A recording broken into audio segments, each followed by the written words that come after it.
can get into a neuroscience lesson later if you want, the difference between sensation and perception. But just when you think about it, you don't need a neuro degree to realize when you think about it that the act of seeing creates a seer and the seen, but they're all together as one act of there is no separate seer from the seen. Okay. Next verse. Identification with the belief of separation gives rise to limited understanding. Limited understanding creates a veil wherein the mind splits the unitive awareness, which is all there is, the awareness, into two. This is just basically what I said before. The internal perceiver that believes itself to be separate and a perceived separate external world. Okay? I'll go to the next verse before I go into this example. The next verse. The mind splits unitive awareness into perceiver and perceived. The perceiver, which is only a thought, when you really think about it, you being a perceiver is only a thought. It's a concept in your mind. Then identifies with the belief that it is an empirical self, that it is a real, testable, tangible self, separate from a perceived, testable, tangible external world, which again, all of which is only a projection of the mind. So I'm going to go into this. And the human mind does two things. And depending on who you are, whether you want to attribute it to the human mind or Advaitic Hindus will attribute it to Maya itself. They're a little more correct when you actually do some philosophical proofs, but it won't make sense to us at this point. The human mind does two things. Every psychologist and neuroscientist won't disagree with this. The human mind does two things. It creates, it likes to create stories. And it maintains a suspension of disbelief. It hides the fact that it is the one creating the stories. This is how all of our reality is created. And we actually love this. We love it. This is why movies work, or plays, or storybooks. Because suspension of disbelief is important in story writing and in Hollywood, or we won't enjoy ourselves. If we can't believe that Transformers is a movie, Transformers is a plot about alien robots that turn into cars and fight each other. Without suspension of disbelief, we'd be watching the movie the whole time going, this is total nonsense. I can't get into this. This is complete nonsense. You would constantly be watching the movie going, this is not real. None of this is real. And you would also be aware of the screen that you're watching it on, and you would just say, this is just images flashing on a screen. It's not real. And without suspension of disbelief, without your ability to suspend what you know to be true, you can't enjoy yourself. You just can't do it. You'd be too busy. You wouldn't be able to watch it as a movie. You would just be seeing images flashing on a screen of nonsense. And the reason why we do things like put on 3D glasses, or in other countries we have 4D, right? Here in the United States, our movie theaters are kind of they're primitive, right? Our theaters haven't been updated in decades, right? So I don't think we have 4D. I haven't seen a 4D theater in the United States, but in Mexico, they're all over Mexico, and they're awesome. They're awesome. Mexican theaters are way nicer than American theaters. And the reason why that's fun, now what they do in 4D is not only are you wearing 3D glasses, but, they'll spray water and smells at you and the seats move around and all sorts of stuff happens to better immerse you into the film so you can feel like the film is more real than it really is. Because without it, to us, that's fun. We enjoy it. We like that. The human mind loves it. So suspension of disbelief is a power. Both of these are powers of the mind.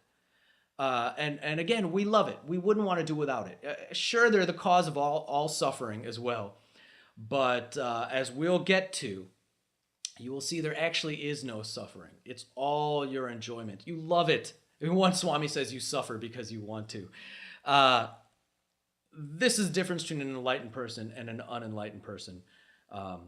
Actually, an enlightened person would argue there is no difference. But at this juncture, we'll talk about, from our perspective, the difference between one is what you would consider suffering, an enlightened person would consider fun. Because it's not you that's suffering. Again, I'm getting a little out there now, but let me reel it back into what I'm talking about. The human mind has this power to create stories, and it's nothing metaphysical. We see this all the time when optical illusions work this way. Or, have you ever seen someone that you thought was somebody else? And you said, hey, so-and-so. And, I'm Indian. It happens to me constantly. People always mistake me for other Indians. And, I laugh it off as it being racist because, folks in the United States can't tell Indians apart, right? The amount of times I've gone to an event and somebody will be like, hey, Manish. And like, my name's not Manish. But, they know another Indian person and they just assume every Indian person they see is that Indian person. It happens to black folk too, right? It just happens, right? And it actually happens to white folk too, because I've seen Indians mix up white folks. So don't feel bad about it, right? It's a natural phenomenon of the human mind, right? So you mistake something for something else. Here's the classic example of the rope and the snake, which is a terrible example for an American, by the way. If any swamis are watching this from India, they always bring over this example of you mistake a rope for a snake. But in reality, it was never a snake. It was always a rope to begin with. But your mind superimposed or created this story that it was a snake. And you're like, it's a snake. We of course don't have this problem in the United States. It's a kind of a hard example. So if that example goes over your head, don't worry about it. It goes over my head too. I only understood it after the fact.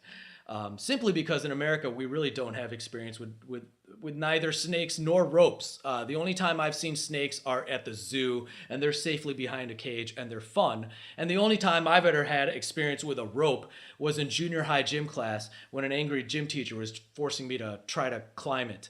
And let's face it, a rope in my mind is way more terrifying than a snake. So that example makes no sense. Makes no sense. But they're alluding to that notion, and that is proof. We experience it all the time. We mistake things for other things. Our minds tell stories. You've texted somebody, and they didn't text you back right away, and you create all sorts of stories of what you think might be going on there, right? So it is a natural thing of the mind to create stories and then utilize our power of suspension of disbelief to forget that it's a story that's been created. What we're finding out here through drsya, viveka, and pretty much any other non-dual texts from Eastern philosophy, what we're finding out here is what we consider to be reality in general. Our notion that we are this being that's living in a reality that's external to us and separate from us is that power itself of creating something from nothing on top of a suspension of disbelief, or coupled with that suspension of disbelief that makes us forget that we are the ones that have created something from nothing, and we take it to be real. Okay, so this misperception dissolves once we actually discover and see for ourselves. You can take my word for it now, but when you really think about it, you will actually clearly see for yourself that this separation, that you are you and I'm a separate person, me, and everything in this room is separate, and everything you perceive is separate, and you're limited, so you have wants and you need to get stuff in order to fulfill those wants because the stuff outside of you is separate from you and you need it. And all of that stuff, everything that we perceive to be reality is in fact this power of the mind, or Maya, as a religious person will put it. It's only a product of the mind's identification with the thoughts that it's created, including the notion of I, which is also not real once you investigate it. And the projection power, this artificial reality creation power of the mind, is not the problem. It's actually a lot of fun.